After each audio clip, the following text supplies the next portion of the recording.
Boa noite, sou Nason Wagner, sou vice-presidente da Mocidade Batista Regular Emanuel. Agradecemos a presença de todos nessa noite que estão nos acompanhando a EBJ, Escola Bíblica de Jovens, nesse modelo online. Agradecemos também ao pastor Jaime e ao pastor Bruno, que estão sendo os nossos conferencistas sobre esse tema, sobre mordomia cristã. E hoje o nosso tema é gestão financeira, algo bem atual para todos, não só para nós jovens, que precisamos aí ter o controle e o planejamento dos nossos recursos financeiros. E poderemos ver através da Bíblia como realizar isso, como ter princípios dessa gestão financeira. Iremos agora fazer uma oração para iniciar o nosso culto. Oremos. Grandioso Deus e Pai, lhe agradecemos pela oportunidade de louvar, Senhor, e agradecer o Teu santo nome, de aprender mais a Tua santa palavra. E lhe agradecemos, Senhor, por todas as instruções que o Senhor nos deixou através da Tua palavra, que repercutem, Senhor, em várias áreas da nossa vida. Lhe agradecemos, Senhor, o Teu zelo e o Teu amor, Senhor, para conosco. E lhe pedimos, Senhor, que nesse momento nós possamos, Senhor, estar dedicando totalmente os nossos corações, as nossas mentes a aprender mais a Tua palavra. Que possamos deixar as preocupações, os trabalhos, os afazeres domésticos para um outro momento, mas por enquanto que possamos, Senhor, apenas meditar, Senhor, na Tua palavra e Te louvar. Eu lhe oro em nome de Jesus Cristo, Teu Filho amado. Amém. Faremos agora uma leitura em Eclesiastes, capítulo 5, dos versículos 8 ao versículo 20. Eclesiastes, capítulo 5, do versículo 8 ao versículo 20. Assim diz a palavra do Senhor: se vireis em alguma província opressão de pobres e o roubo em lugar do direito e da justiça, não te maravilhes de semelhante caso, porque o que está alto tem acima de si outro mais alto que o explora, e sobre estes há ainda outros mais elevados que também exploram. O proveito da terra é para todos, até o rei se serve do campo. Quem ama o dinheiro jamais dele se farta, e quem ama a abundância nunca se farta da renda. Também isto é vaidade. Onde os bens se multiplicam, também se multiplicam os que dele comem. Que mais proveito, pois, tem os seus donos do que os verem com seus olhos? Doce é o sono do trabalhador, quer coma pouco, quer muito, mas a fartura do rico não o deixa dormir. Grave mal vi debaixo do sol, as riquezas de seus donos guardam para o próprio dano. E, se tais riquezas se perdem por qualquer má aventura, ao filho que gerou nada lhe fica na mão. Como saiu do ventre de sua mãe, assim nu voltará, indo-se como veio, e do seu trabalho nada poderá levar consigo. Também isto é grave mal, precisamente como veio. Assim ele vai, e que proveito lhe vem de haver trabalhado para o vento? Nas trevas comeu em todos os seus dias, com muito enfado, com enfermidades e indignação. Eis que eu vi, boa e bela coisa é comer e beber e gozar, cada um do bem de todo o seu trabalho, com que afadigou debaixo do sol, durante os poucos dias da vida que Deus lhe deu, porque esta é a sua porção. Quanto ao homem, a Deus conferiu riquezas e bens, e lhe deu poder para deles comer, e receber a sua porção, e gozar do seu trabalho. Isto é dom de Deus. Porque não se lembrará muito dos dias da sua vida, porquanto Deus lhe enche o coração de alegria. Amém? Nesse momento, iremos passar a palavra aos dirigentes de louvor para que possam nos dirigir 2 cânticos.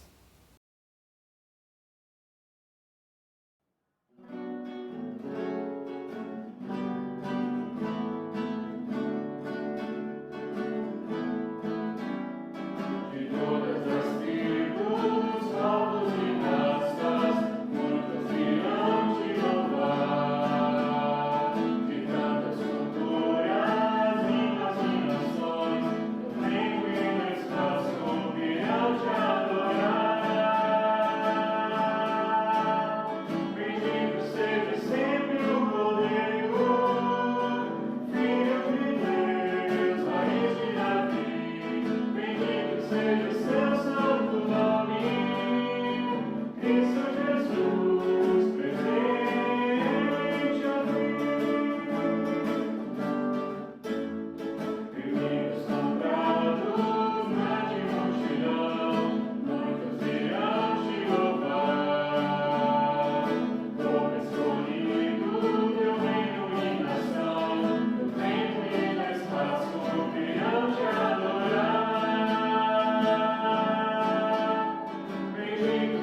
Olá, seja muito bem-vindo a mais uma EBJ, né? E hoje eu quero realmente agradecer pela oportunidade que eu tenho de mais uma vez estar aqui com os irmãos da Igreja Batista Emanuel, justamente através deste evento maravilhoso da EBJ e falando de uma temática muito especial. Temática que é a mordomia cristã. Certamente o pastor Jaime já está fazendo um excelente serviço de nos explicar o que é mordomia cristã e apresentando algumas questões, né, sobre a mordomia, mas hoje nós vamos falar sobre uma temática que muitas vezes nós não conectamos com a mordomia cristã, que é justamente a questão da gestão financeira, tá? Então nós vamos ter um tempo aprendendo sobre este assunto, gestão financeira aliada à questão da mordomia cristã. E eu começo com um dado realmente preocupante. Uma pesquisa mostrou que 49 milhões de famílias brasileiras estão endividadas, tá? Pessoas que estão com dívidas que vão ultrapassar o ano de 2020. Então, isso aqui é preocupante, justamente porque um país que tem muitas famílias endividadas é um país rumo à falência. Especialmente neste ano, nós estamos com um nível de endividamento familiar maior do que desde que essa pesquisa começou a ser feita. Infelizmente, esse perfil de dívidas, ele vem de geração após geração. E meio que as famílias, elas se acostumam a viver endividadas. Até mesmo os jovens, quando começam a sua vida financeira, eles acabam já fazendo dívidas desnecessárias, comprando coisas que não precisam. Então, desde cedo, se acostumam a viver endividados. E isso aponta exatamente algo preocupante, tá? Que pelo menos 60%, né, das pessoas economicamente ativas do nosso país não se planejam, não se controlam, não fazem nada sobre a educação financeira, tá? E isso fica até mais preocupante justamente porque o nosso país ele tem crédito fácil, ou seja, várias pessoas emprestam dinheiro assim de uma maneira simplificada. E também existe a questão dos cartões de crédito, né? Muitas pessoas usam mal o cartão de crédito. Isso vai gerar então uma bola de neve de dívidas que trazem muitos males para toda a família. E além disso, né, nós temos a ideia de um consumo imprudente, tá? Muitas pessoas, por meio de hábitos de consumo errados, acabam levando vários para dívidas desnecessárias. Hoje, nós temos ainda dentro daquela pesquisa, 30 milhões de brasileiros não têm condições de pagar as suas dívidas no próximo mês, né? Nos próximos meses aí. Então vai acabar este mês agora e as pessoas não vão ter dinheiro suficiente no mês que vem para quitar as suas dívidas. Então, o mais preocupante de tudo isso é que boa parte dos endividados acabam não tendo noção dos prejuízos que isso acarreta. Tá? Então, isso vai acarretar uma série de problemas, especialmente problemas relacionados à saúde emocional. Praticamente, hoje, 80% dos endividados vivem com sofrimento emocional. Então, isso é um baita prejuízo emocional. Isso exatamente porque isso traz uma série de consequências. Primeiro, no casamento, muitos apontam como a causa para divórcio a questão justamente de maus hábitos financeiros de algum dos cônjuges. Também a ideia de depressão, pessoas com muitas dívidas acabam sendo pressionadas e ficam com depressão. E também a ideia da ansiedade, as pessoas estão sempre preocupadas, né? E começam então os credores a serem cada dia mais fervorosos nas suas cobranças, então isso traz uma ansiedade. Então você percebe que a falta de um orçamento familiar e a bola de neve de dívidas levam a essa grave crise, né, e essa grave situação emocional. Infelizmente, isso não é algo apenas dos descrentes. Infelizmente, os crentes têm vivido uma crise de crédito. Tá? Infelizmente, muitos irmãos, até mesmo pastores, não percebem a gravidade disso e acabam então se descuidando com suas finanças. Isso vai trazer uma série de sofrimentos para suas famílias e até mesmo para igrejas. Conheci já igrejas que faliram por conta de má gestão financeira. Então, tudo isso desonra o nome de Jesus, é um mau testemunho para a sociedade. Isso vai nos mostrar então que os problemas financeiros muitas vezes estão ligados a raízes espirituais, problemas no coração, problemas pecaminosos que levam a uma situação grave como essa. Então a nossa perspectiva, nesta mensagem é justamente ensinar a como ser um investidor consciente, a como usar os seus recursos, especialmente recursos financeiros, para ser uma bênção ao reino de Deus. Então nós vamos dedicar o nosso tempo da mensagem aprendendo a como ser exatamente esse tipo de investidor. E tudo o que vou falar aqui, está muito conectado a uma jornada pessoal que eu tive, tá? Infelizmente, no ano de 2010, eu tinha uma empresa, uma pequena empresa, então me esforçava nessa empresa, mas eu tinha pouco conhecimento em relação à gestão financeira. E acabou que eu tive um problema, porque a minha empresa foi roubada, então eu caí no golpe dos cartãozeiros, E aí realmente tive uma dívida grande devido a isso. É uma dívida tão grande que ela comprometeu 1000% do meu orçamento. E eu já não tinha muita coisa, vim de uma família pobre, que não tinha muita condição para me sustentar, e ainda tive, uma dívida, de 1000% do meu orçamento. Então foi algo muito difícil, então tive que realmente fazer muitos sacrifícios, vender praticamente muita coisa que eu tinha, mas com a ajuda de Deus, hoje eu sou um investidor. Então eu saí de uma situação trágica de endividamento para uma situação muito mais confortável, muito mais equilibrada, que é justamente a situação de um investidor. Então eu me baseei em alguns livros, eu me baseei em algumas palestras, mas principalmente eu me baseei em uma jornada que Deus foi me orientando para como gerir melhor os meus recursos.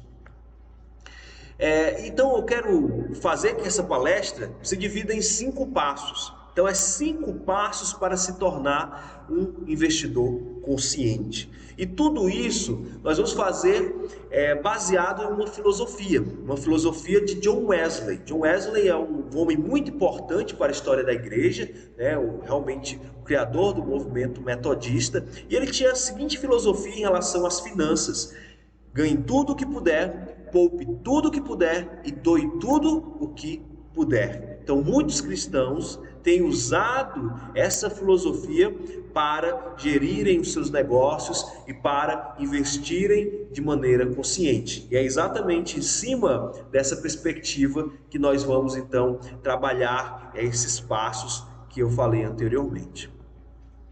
E o primeiro passo que nós vamos encarar nessa jornada é justamente deixar o ciclo do endividamento.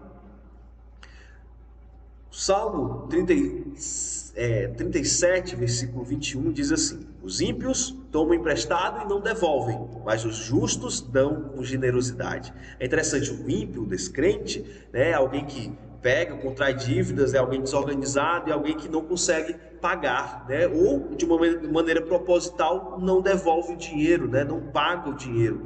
Mas talvez o contrário disso, a contraposição disso, fosse exatamente o justo ele nem pega emprestado, ou o justo ele nem ele paga o que ele deve, mas o que o salmista coloca aqui é que os justos dão com generosidade. Contraponto é exatamente, ao invés de você pedir dinheiro, na verdade você tem dinheiro planejado, sobrando, organizado, para poder doar, para poder dar com alegria, com generosidade. Então essa deve ser a perspectiva do crente. Você está vendo aí o ciclo do endividamento, e você está vendo um bonequinho aí correndo, meio que desesperado, só que ele está correndo numa rodinha. Você já viu aquela rodinha dos hamsters? que os hamsters ficam dentro, correndo, correndo, correndo e não sai do canto? Pois é, quem está no ciclo do endividamento está nessa situação. Ele não consegue sair do lugar. Ele corre, corre, corre, se esforça, mas não consegue. Justamente porque ele olha para o dinheiro de uma forma errada. Tá? Ele acha que o dinheiro é para obter o máximo de prazer possível. E aí vamos entender um pouquinho mais sobre esse ciclo. Primeiro, questão do trabalho. Ele observa que o trabalho é apenas para obter dinheiro, obter vantagens pessoais. Isso leva a dois comportamentos. Um primeiro que seria de frustração, né? A pessoa está sempre se questionando, ela está sempre insatisfeita com o seu trabalho. Mas também existe um outro grupo, que é o grupo que fica perfeccionista, ou seja, trabalha para mostrar para os outros, trabalha por causa da opinião dos outros. E isso gera realmente vários problemas. Um outro ponto que nós devemos também observar é justamente o perfil de consumo de quem está no ciclo do endividamento. É justamente a pessoa, ela consome o máximo dos seus recursos para obter conforto e prazer com esses recursos. Mas isso aí é justamente porque ele tem uma perspectiva errada sobre comprar.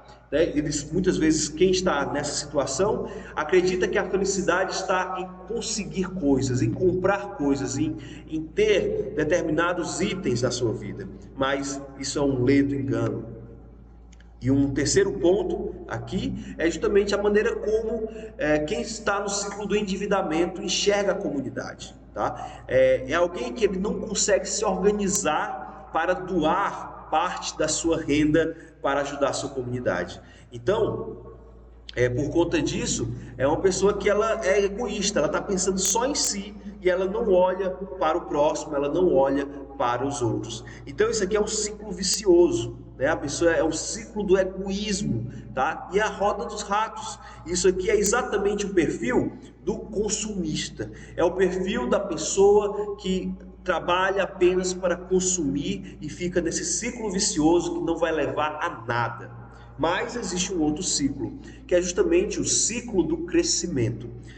E quem está no ciclo do crescimento é alguém que percebe o dinheiro de uma forma diferente. Percebe o dinheiro como algo que favorece a construção de um ambiente de prosperidade. Vamos entender basicamente o que é isso. O primeiro tópico, que é justamente a questão do trabalho, quem está no ciclo do crescimento entende que o seu trabalho não é apenas para ganhar um salário, mas também é um serviço a Deus para abençoar a si mesmo, né, com o salário, com o dinheiro, ok? Mas também para abençoar o próximo. Então você enxerga o trabalho com essa perspectiva e é algo maravilhoso. Também na questão do consumo, é alguém que trabalha para obter o máximo de economia possível, justamente porque não enxerga o consumo como um sinal de felicidade, mas enxerga o consumo apenas porque é necessário se obter coisas para sobreviver. Então, ele usa os seus recursos de maneira inteligente. E por fim, a questão com a comunidade. É alguém que enxerga o valor do seu dinheiro, não apenas pela quantidade em si, mas enxerga o seu dinheiro como um instrumento para ajudar a causas importantes e ajudar também outras vidas. Então percebe que esse ciclo aqui é um ciclo de crescimento, é um ciclo que ele traz prosperidade, justamente porque quando você enxerga que você pode ser uma bênção para a vida dos outros, você acaba trabalhando com um propósito, você economiza com um propósito e você consegue ajudar mais pessoas. Então você consegue ajudar mais a si mesmo, você consegue fazer com que os seus investimentos cresçam, mas também você consegue, por meio disso, ajudar outras pessoas. E esse então é o perfil do investidor, é o perfil que nós vamos defender aqui. E o primeiro tópico que eu quero trazer para você é justamente que você precisa repensar o seu modo de trabalhar. Nós precisamos estudar o máximo sobre trabalho na Bíblia. Nós precisamos fazer uma teologia bíblica de trabalho, entender como Deus estabelecer o trabalho e como o trabalho deve ser uma bênção para o próprio Deus e também para as nossas vidas. Também você precisa gerar o máximo de valor por meio do seu esforço e por meio do seu estudo. Tá? Então precisamos sempre nos capacitar, precisamos ser o melhor profissional possível para as nossas empresas, para os nossos chefes. Também, nós precisamos entender que servir é o modelo que Jesus nos deixou. Então, quando você serve os outros, você não está apenas trabalhando para obter o seu salário, mas você enxerga um propósito celestial, divino com o seu trabalho, você trabalha com outra perspectiva. E isso, então, você faz com que você constrói um ambiente de relacionamentos saudáveis, tá? no meio do seu trabalho. E isso, então, vai fazer com que mesmo que você saia de uma empresa, você saia com as portas abertas, você saia com uma perspectiva diferenciada, e você, então, tem muito a ganhar com tudo isso. Também algo que é importante se dizer é justamente você precisa ser um consumidor inteligente. Ou seja, alguém que não compra de maneira emocional, apenas para obter a alegria, mas é alguém que pesquisa preços, é alguém que observa descontos, justamente porque sabe que gastos desnecessários traz consequências negativas lá no futuro. Então, é alguém que usa a tecnologia ao seu favor. Eu estou falando aqui para um grupo de jovens e entendo então que vocês pelo menos estão ambientados com a tecnologia. Então a tecnologia ela pode trazer muitos benefícios nessa área, né, de consumo consciente.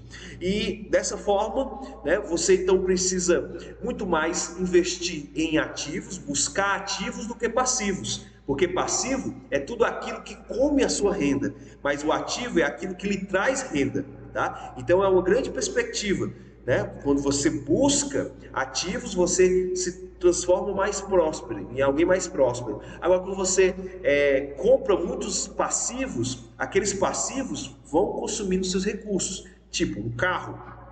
Eu sei que carro às vezes é necessário, às vezes realmente é muito importante.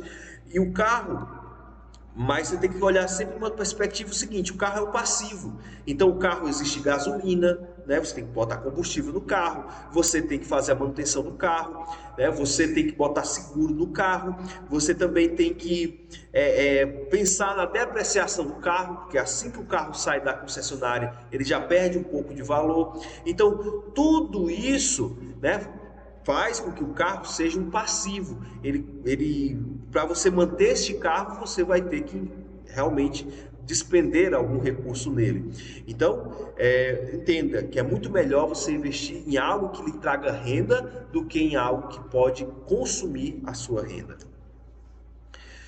Tem um filme muito interessante que eu indico para os irmãos, que é Delírios de Consumo, de Beck Bloom. Justamente que mostra a vida de uma jornalista, uma comédia, e essa jornalista ela tem uma vida desastrada, ela é uma consumista, e toda a história gira em torno dessa temática. Então é interessante, se você quiser crescer nesse assunto, é importante que você assista esse filme. É um filme bem simples, até bem bobo, mas ele traz uma lição muito importante, tá? Então é interessante que você, se possível, né, assista esse filme. Bom, e o terceiro ponto aqui que eu quero tratar é justamente que você precisa entender o valor de apoiar a comunidade. Justamente porque o dinheiro, ele tem uma grande atração nas nossas vidas. Nós somos atraídos pelo dinheiro e, em muitos casos, nós podemos ser dominados pelo dinheiro. Então a doação é algo importante porque você começa a olhar com outra perspectiva. Tá? Você começa a perceber que quando você doa, você não é dominado pelo dinheiro. Por isso que a Bíblia ela sempre defende dízimos, ofertas, né? Justamente para que evite que o crente ele seja dominado pela ganância. Então a doação, ela não é apenas um aspecto de manter uma obra, né, de manter um serviço ou algo funcionando, mas é também porque isso evita que o mal, que a ganância atinja o nosso coração e domine o nosso coração. Então a doação, ela tem que ser abundante e ela deve ser feita com muita alegria no coração. Tá? Porque nós vamos ajudar pessoas, nós vamos ajudar o reino de Deus, nós vamos ajudar trabalhos missionários, então isso deve ser visto com muita alegria, né? Eu conheço pessoas que se doarem, digamos assim, apenas o seu dízimo, elas ficam tristes, porque elas querem doar muito mais. Então devemos ter essa perspectiva também.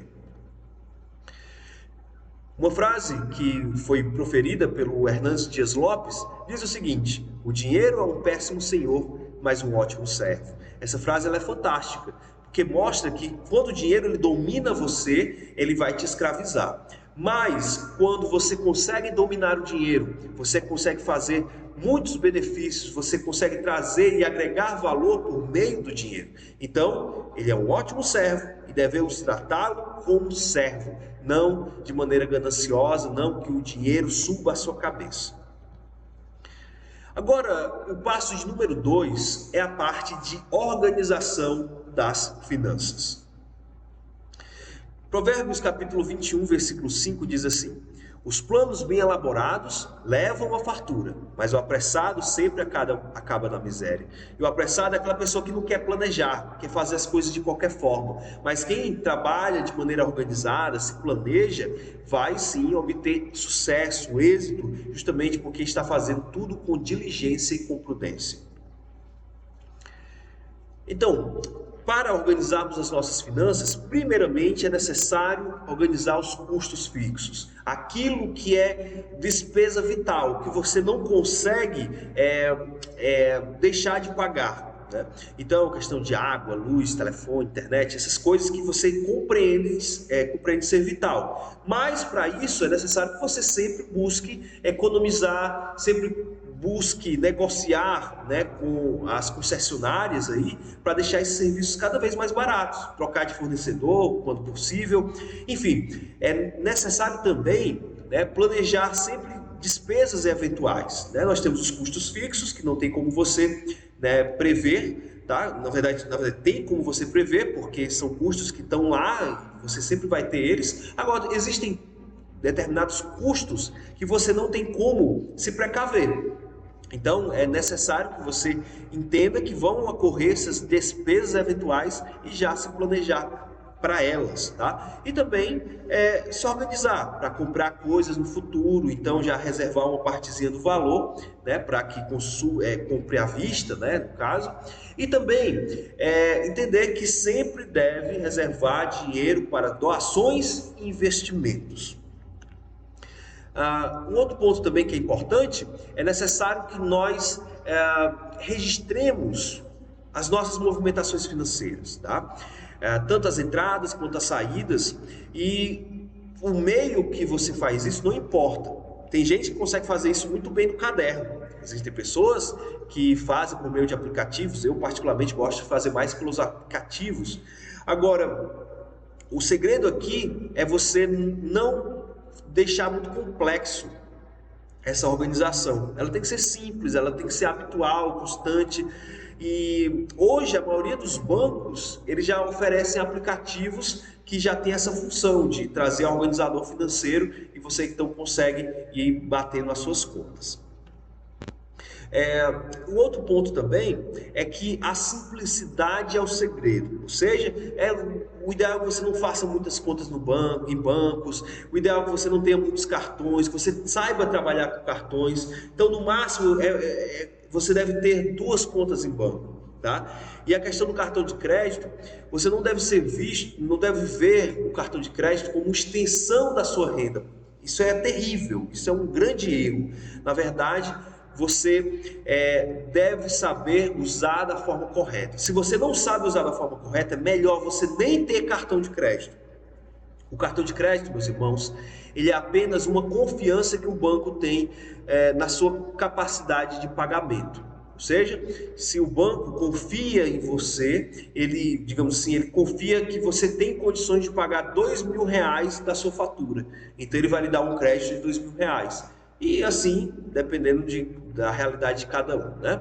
Agora, se você atrasa essa fatura, se você não paga essa fatura, você está maculando a confiança que o emissor do cartão de crédito deu para você, no seu nome, né? Então, é muito importante que você tenha uma vida regrada desse assunto, especialmente falando de cartão de crédito.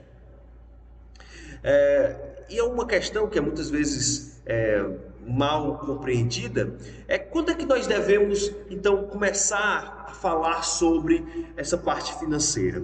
E muitos especialistas falando nessa parte de educação financeira dizem que o mais cedo possível é o melhor. E essa relação com o dinheiro deve ser natural. Não deve ser uma coisa assim como suja ou algo distante. Não, deve ser natural. As crianças devem perceber que devem sim cuidar bem do seu dinheiro e devem praticar as lições bíblicas sobre o dinheiro. Então, quanto mais cedo possível, melhor. Agora, um terceiro passo é justamente que você precisa criar a sua reserva de emergência. Talvez esse seja o passo mais importante da vida do investidor. Eclesiastes capítulo 9, versículo 11 diz assim: percebi ainda outra coisa debaixo do sol. Os velozes nem sempre vencem a corrida, os fortes nem sempre triunfam na guerra, os sábios nem sempre têm comida, os prudentes nem sempre são ricos, os instruídos nem sempre têm prestígio, pois o tempo e o acaso afetam a todos. Esse versículo é muito importante, porque mostra que nem sempre o veloz vai conseguir vencer, justamente porque existem dias, existem situações onde acontecem coisas inesperadas, aparecem crises que aquela pessoa não estava nem prevendo que ia acontecer. Então, aquela pessoa que certamente seria a mais veloz, ela acaba não conseguindo vencer uma determinada corrida, porque o acaso e o tempo afetou a vida dele, né? Então, Salomão está aqui nos dizendo que nós devemos estar nos precavendo quanto às crises. Nós devemos estar esperando por crises, e aqueles que não esperam por isso acabam então sofrendo muitos malefícios. Então, quando você tem uma reserva de emergência, você dá segurança ao seu patrimônio. E, como eu falei, esse é o passo mais importante da vida do investidor. É certamente a etapa mais importante. Por quê? Porque investimentos seguros só existe com a reserva de emergência. Infelizmente, muitas pessoas negligenciam isso, tá? E esta reserva, ela protege você contra crises, tá? Essas crises que qualquer pessoa está passível a ter, né? Quando você realmente faz a reserva de emergência, você tem realmente uma segurança maior quando a crise chegar. Então, você acaba evitando sacar dos seus investimentos, sacar das suas aplicações, exatamente porque você tem uma reserva que ela serve como contenção contra mexer nos seus investimentos. Para deixar isso um pouco mais didático, trouxe aqui um esqueminha. Vocês estão vendo aí dois potes. O primeiro pote menor é o da reserva de emergência e o outro pote maior é o pote dos investimentos. E o primeiro passo que o investidor tem que fazer é justamente completar o seu pote da reserva de emergência. Porque quando você completa esse pote, você pode então ter segurança para fazer os seus investimentos. Então, a partir do momento que você fecha isso, você então começa a investir de maneira consciente, de maneira sistemática, e vai ter muito mais segurança. Por que isso é importante? Exatamente por causa da crise. Porque quando a crise chegar, você está vendo aí, a crise chega, se ela aparecer, você tendo a reserva de emergência, se a crise vier, de onde é que você vai tirar o dinheiro? Vai tirar dos investimentos ou vai tirar da reserva de emergência? É claro que a reserva de emergência, a crise vai afetar a reserva de emergência, mas não vai mexer nos seus investimentos. Isso é fundamental para você ter essa segurança. Então, por isso que a reserva de emergência serve como contenção dos danos trazidos pela crise. Então, como é que a gente pode montar uma reserva de emergência? Então, o ideal é que a reserva de emergência ela fique em um lugar de alta liquidez. E a ideia de liquidez é o quanto mais perto do dinheiro possível nós temos. Ou seja, então, tipo uma conta corrente, uma poupança, você tem dinheiro muito rápido, né?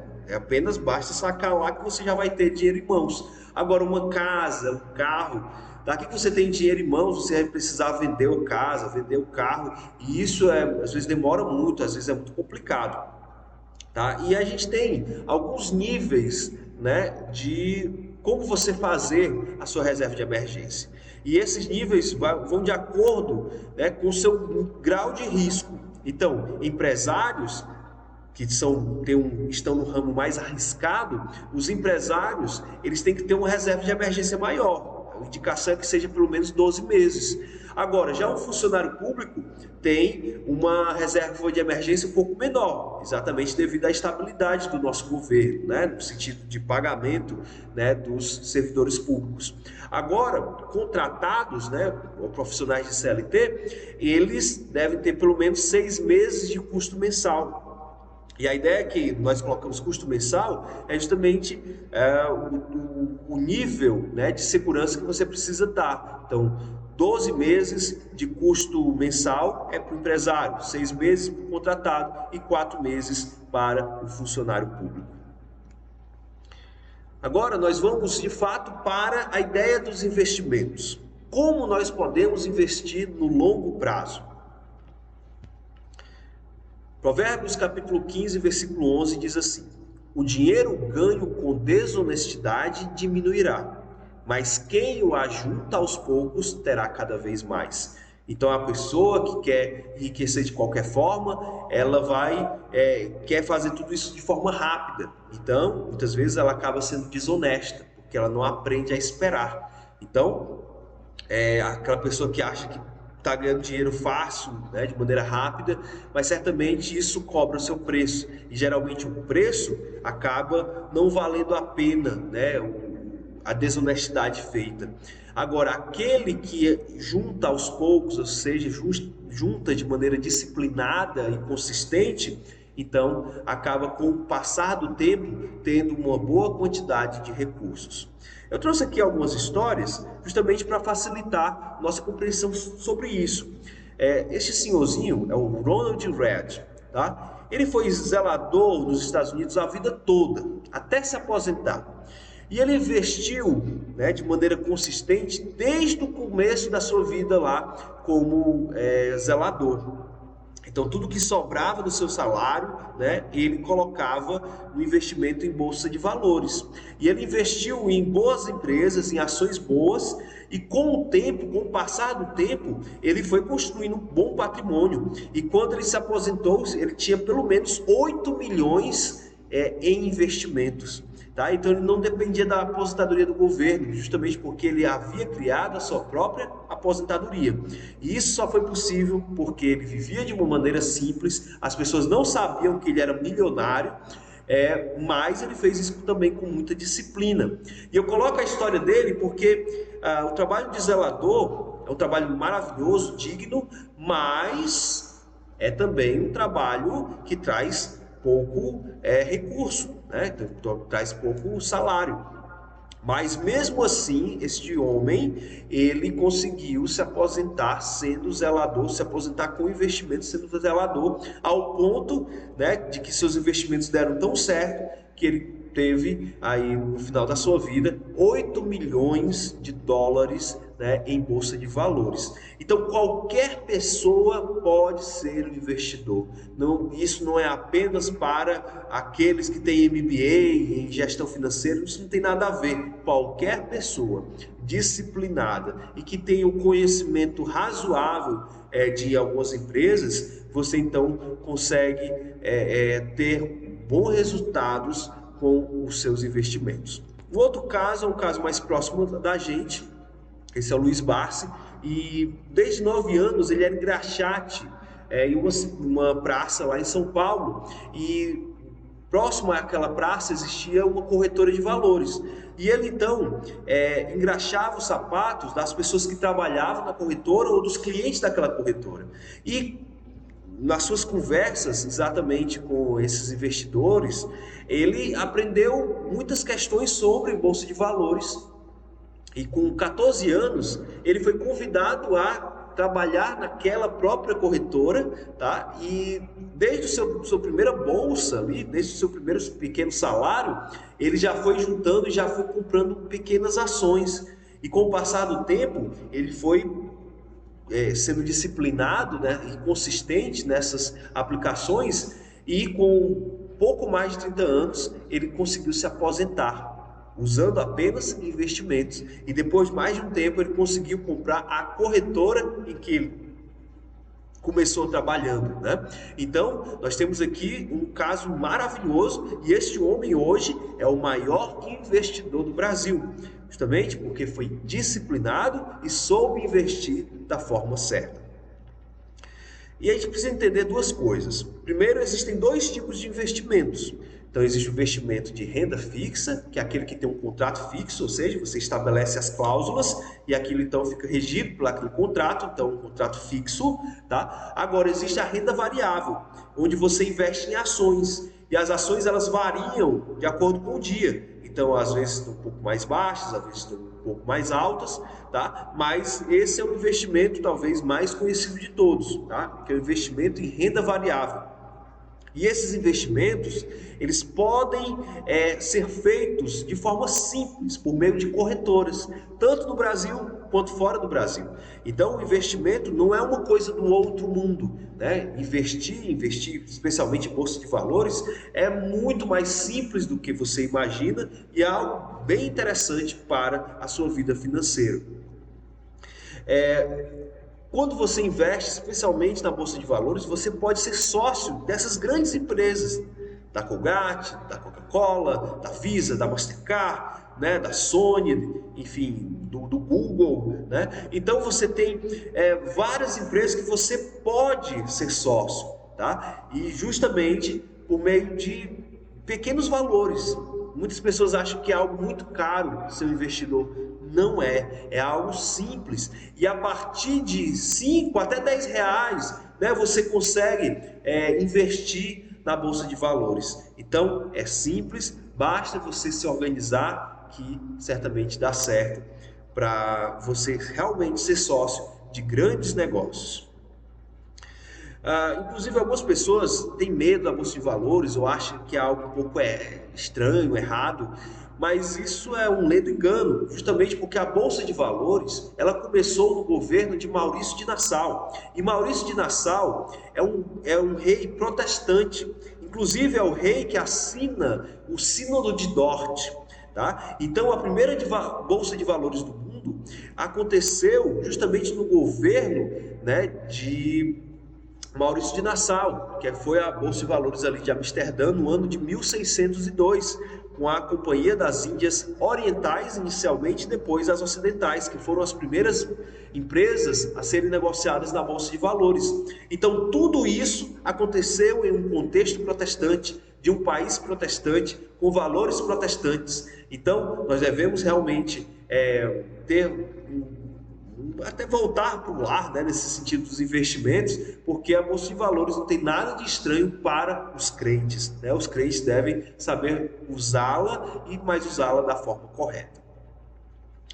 Bom, então nós precisamos ter paciência, né, nessa questão dos investimentos. Por isso que nós falamos de investimento em longo prazo, justamente porque tem muitos benefícios agregados a essa perspectiva, tá? Justamente porque sem investidor existe sim um grau de conhecimento de algumas empresas e também precisa ter muita disciplina financeira, né? Austeridade, porque quando você tem isso, você sempre vai conseguir aportar, ou seja, investir mensalmente nessas empresas. Mas quando você faz isso de uma forma correta, você se transforma em alguém muito mais apto a passar por crises. Então você passa por crises como essa que estamos vivendo do coronavírus e você passa por ela de uma maneira mais tranquila, tá? E além disso, essa atitude, né, esses investimentos a longo prazo, nos trazem benefícios, inclusive previdenciários.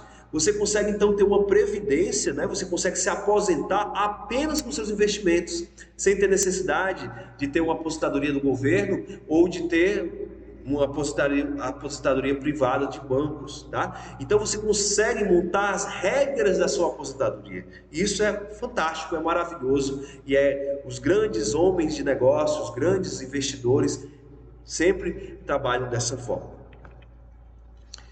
E eu trouxe aqui um gráfico justamente para mostrar, né, a diferença, né, aí dos investimentos, né, dos tipos de investimentos.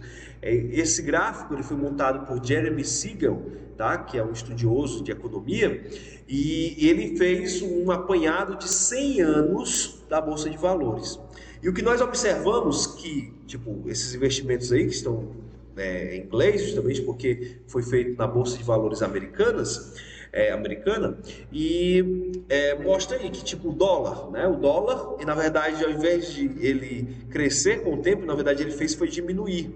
O ouro se manteve praticamente intacto, pouco rendimento, né? Tem a questão dos bills, que são contas bancárias dos Estados Unidos, e tem os bonds, que são títulos do governo americano, tá? Que tem um certo rendimento, mas nenhum se compara com os estoques, ou seja, são os investimentos na Bolsa de Valores.